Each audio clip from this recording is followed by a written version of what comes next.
पहली बार मातृशक्तियों की बारी जब आई, उन्होंने किसी ने भी हंसा नहीं, और जब पितृशक्ति की बारी आई, आपस में हंसने लगे। आप लोग खुद सोच के देखें कि हम लोगों में एकता है। हमारी शुरुआत यहीं से होती है कि हमारी एकता कहां पर टूटते जा रही है और कहां पर हम लोग बाजी मारते जा रहे हैं और कहां पर हम लोग लाठी खाते जा रहे हैं। ये हमसे चालू होता है, किसी दूसरे से चालू नहीं होगा। एक बार फिर से प्रगति शक्ति बड़ो पहनता सजो पहनता, इस ग्राम की समस्त पेंशन तीना, पाथरपौड़ी की धरती दाईना, पाथरपौड़ी की धरती दाईना, सगा समाजना, कोचर समाज को समस्त पेंशन दीना, घोड़ावाला का समस्त पेंशन दीना, बावनगढ़ का समस्त पेंशन दीना।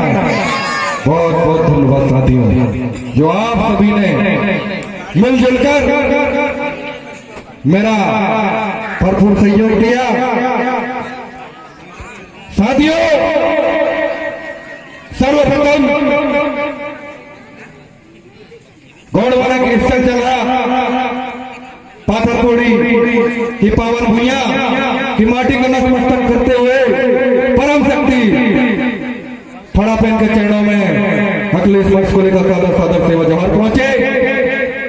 साथियों, जो इस भारत देश के भाग्य विधाता है, जन जन मनगण के अधिनायक हैं, अन्नदाता श्रमवीर हैं, ऐसे तमाम श्रमवीरों के चरणों में अखिलेश मंच को लेकर सादर सादर सेवा जवाहर पहुंचे।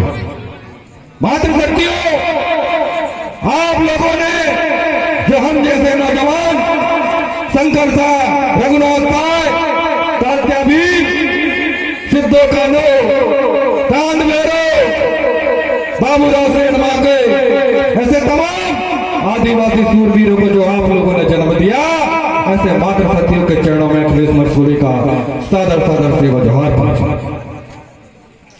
साथियों, पाथरपौड़ी ग्राम में आयोजित कोई अपने दर्शन जो सप्त दिवसीय चल रहा और आज तृतीय दिवस है, जहां तक मुझे जानकारी है 5 तारीख से शुरू हुआ है, तो आज तीसरा दिन, और मैं इस आयोजक कमेटी के तमाम छोटे से लेकर बड़े कार्यकर्ताओं के चरणों में अखिलेश मरसूरी का सादर सादर सेवा जवाहर पहुंचे, जिन्होंने इतना भव्य रूप से इस पाथरपौड़ी ग्राम केवलारी ब्लॉक के अंदर आयोजित किया। आप सभी आयोजक के चरणों में बधाई के पात्र हैं और साथ में मैं आपके चरणों में सादर सेवा जवाहर करता हूं। साथियों,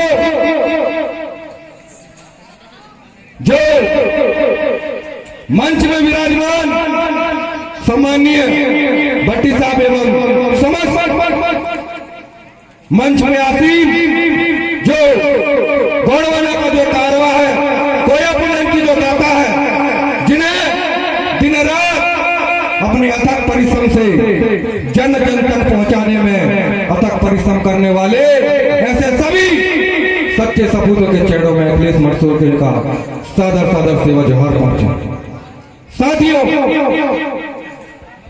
आज का यह मंच सामाजिक है, धार्मिक है, इसलिए मैं आज आप लोगों के सामने राजनीति बात नहीं करूंगा, क्योंकि मैं अपने बारे में छोटा सा परिचय दे दूं कि मैं अखिलेश मरसूरी गौड़वाला गणतंत्र पार्टी युवा मोर्चा के प्रदेश अध्यक्ष के रूप में आप सभी के बीच में यहाँ पर उपस्थित हूँ। लेकिन आज का यह कार्यक्रम कोयापुलन को लेकर है, जिस विषय पर आज आप सभी के बीच में अपनी बात रखना चाहता हूँ।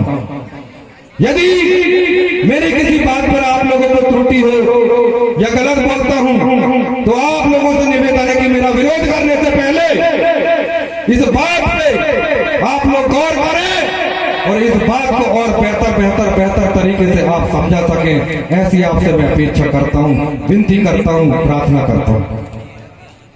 कोयापुलन क्या है? कोयापुलन आज आपका तीसरा दिन हो गया। 3 दिन में आप लोगों ने बहुत कुछ सुना होगा, समझा होगा, क्योंकि कोयापुलन कहता है कि सबसे पहले सुनो उसको समझो, जब आपको समझ में आए तब आप उसको अपनाओ।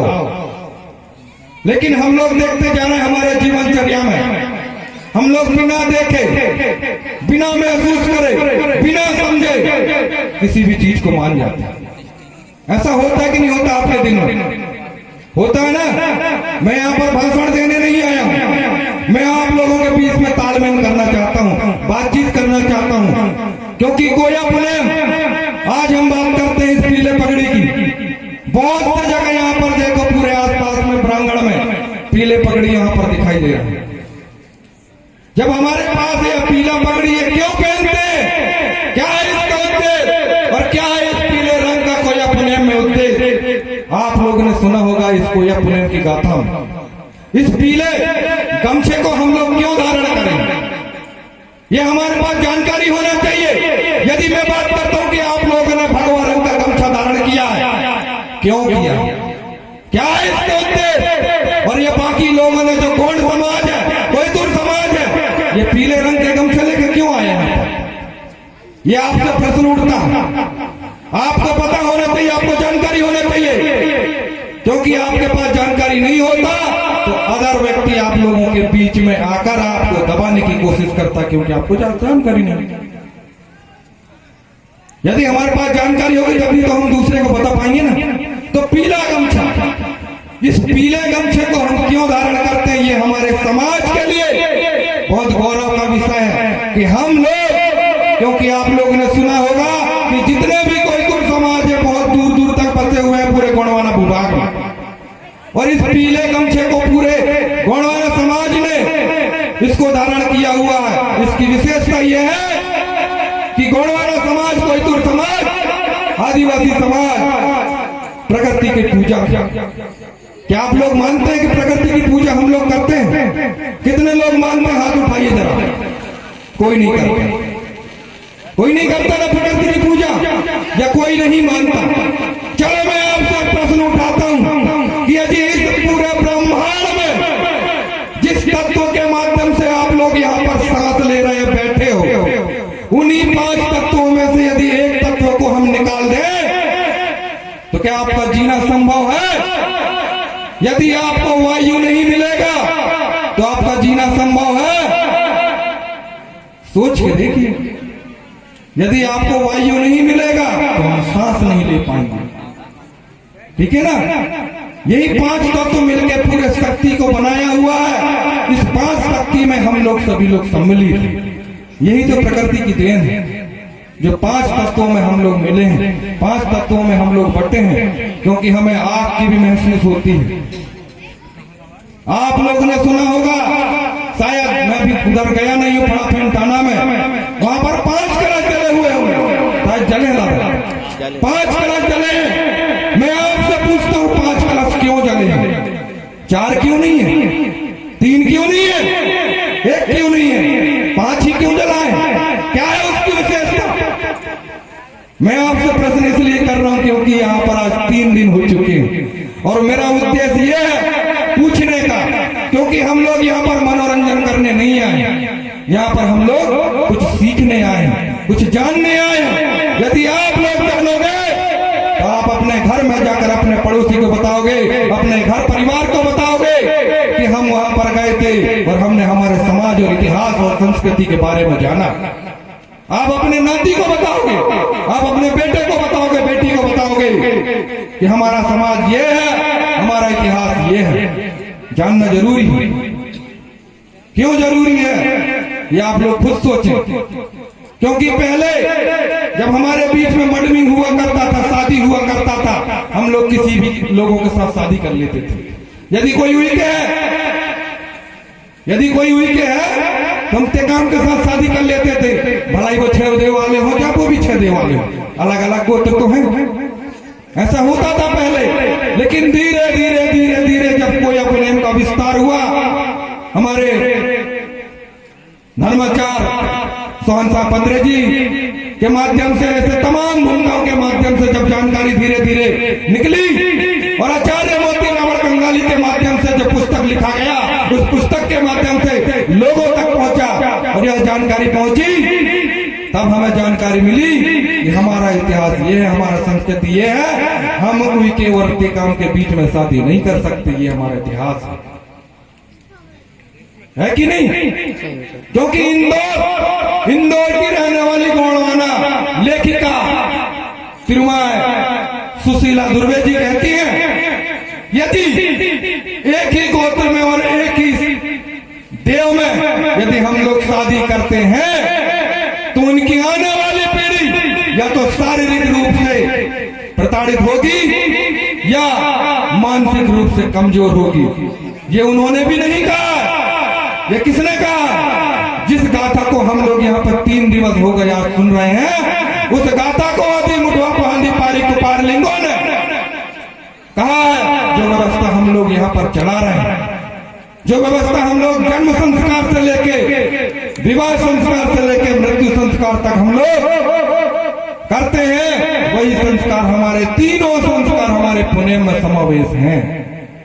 और इसी पुनेम को बनाने वाले, रचना करने वाले आदि मुठवा पहाड़ी पारी कुपार लिंगो जी कहते हैं कि यदि हमारा सगा समाज यदि एक ही देवधारी में से यदि शादी करता, मडमिंग करता, तो उनकी आने वाली पीढ़ी मानसिक रूप से कमजोर होगी या शारीरिक रूप से कमजोर होगी। यदि आप लोग देखते होंगे यार हम लोग ने तो कर ली लेकिन अभी तक कुछ नहीं हुआ, मैं बात कर रहा हूं पीढ़ी की, जरूरी नहीं है कि आने वाली पीढ़ी पे हो, उसकी आगे भी तो हो सकती है, पीढ़ी दर पीढ़ी है कि नहीं? तो ये कौन कहता है? आदि मुठवा पहाड़ी पारे कुपार लिंगो जी कहते हैं, यही पुनेम में लिखा हुआ है। यदि मैं गलत कहता हूं तो आप इसके सच्ची जानकारी देने का मुझे अवसर दें।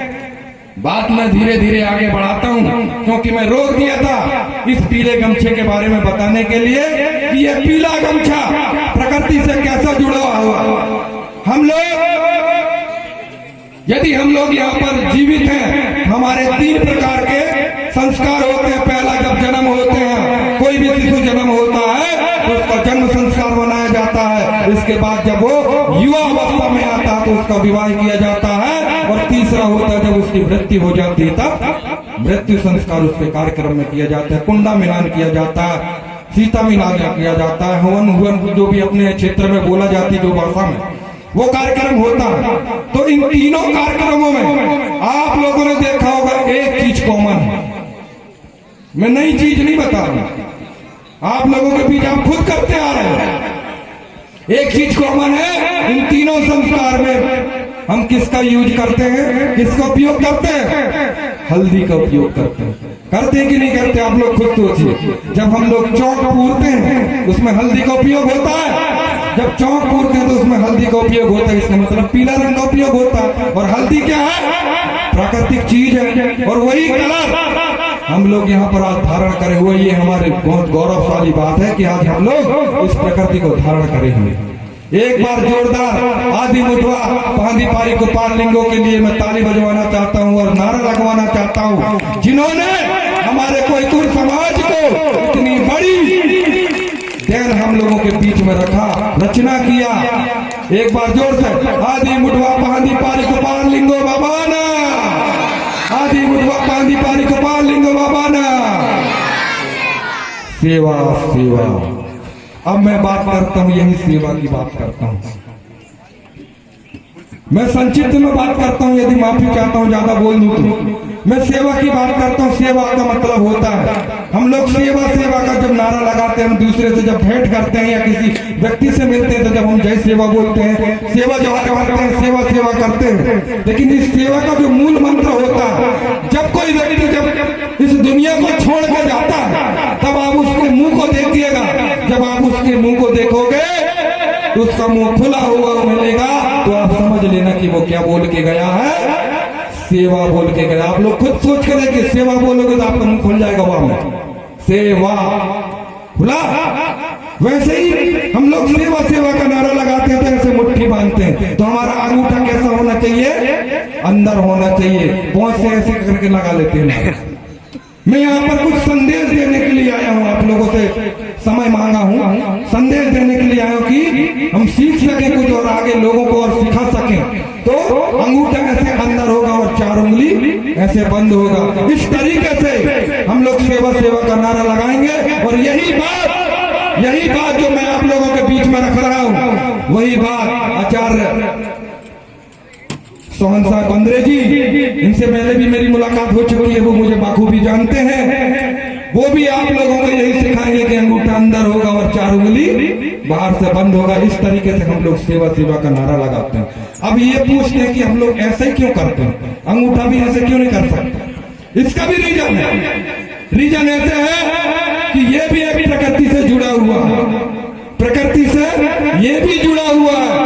अब सोचोगे कैसे जुड़ा भाई, हाथ तो हमारे प्रकृति से कैसे जुड़ा? तो मैं जब आपको बताता हूं ये हाथ बांधने का जो तरीका, ये प्रकृति की देन है। आपको कैसे, आप सोचिए कि जब कोई शिशु जन्म लेता है तो उसके हाथ को गौर से देखिए कि उसका अंगूठा हमेशा ऐसा अंदर होगा। ये किसकी देन है? प्रकृति की देन है। उसको कोई सिखाता नहीं है कि बेटा तू हाथ ऐसे अंदर कर, अंगूठा को अंदर कर और उंगली को बाहर कर। ऐसे करके कोई सिखाता कि जब कोई बच्चा पैदा होता तो नहीं सिखाता ना, वो सीख के आता है। वह प्रकृति की देन है, उसको हम प्रकृति की देन कहते हैं। वैसे ही हम लोग जब गोंगो करते हैं, गोंगो गोंडी में बोलते हैं, उसको हिंदी में बोलते हैं पूजा। तो जब हमारे पेंठाना में पूजा करते हैं या हमारे नौखाई में पूजा करते हैं तो बहुत से लोग पार्टी मोड़ के पूजा करते होंगे ना। मैं आपको गलत नहीं कह रहा हूँ। आपको यदि उचित लगता है, मेरे विचार सही है तो आप बिल्कुल अपनाइए। यदि मेरे विचार गलत है तो आप इस पे और अच्छा विचार मुझे बताइए, है कि नहीं? तो पार्टी मोड़ के हम लोग या हमारे कोया बुने में यह व्यवस्था नहीं है। मैंने आदि मुठवा पांदी पारी गोपाल लिंगो जी ने कहा है कि हमारे इस कोयतुर समाज में पार्टी मोड़ के हम लोग पूजा नहीं करते। इसका भी रीजन है। अब देखो कैसे नहीं करते। जब हम पार्टी मोड़ के जब हम पूजा करेंगे, सामने हमारे देवराज बैठे हुए, हम उसकी पूजा करते हैं, अगरबत्ती लगाते हैं, होम धूप लगाते हैं, जो भी आप लोग करते हैं आपकी स्वेच्छानुसार करते हैं। तो जो शक्ति इस धरती दाई से आती है, वह शक्ति हमारे कहां पर पहुंचेगी? सीधे पीछे। हम पार्टी मोड़ के बैठे हैं ना, तो जो नीचे से जो शक्ति हमको मिलेगी हमारे शरीर में, पहले कहां पहुंचेगी? जिसके बल पर हम बैठे हैं, है ना।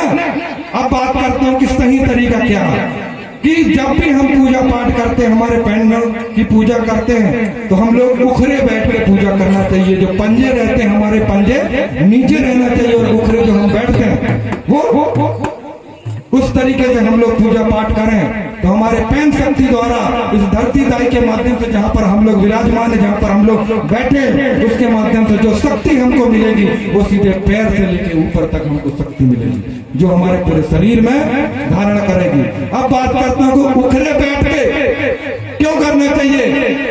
इसमें भी रीजन है, क्योंकि उखरे बैठना भी एक प्राकृतिक देन है। अब प्राकृतिक देन कैसे है वो सुनिए, समझने की कोशिश करिएगा कि उखरे जो बैठते हैं हम लोग, जब कोई बच्चा माँ की कोख में होता है तो माँ की कोख में वह बच्चा भी उखरा बैठा होता है। आप लोग सोनोग्राफी करके देखिएगा गौर से, या किसी के माध्यम से पता करिएगा।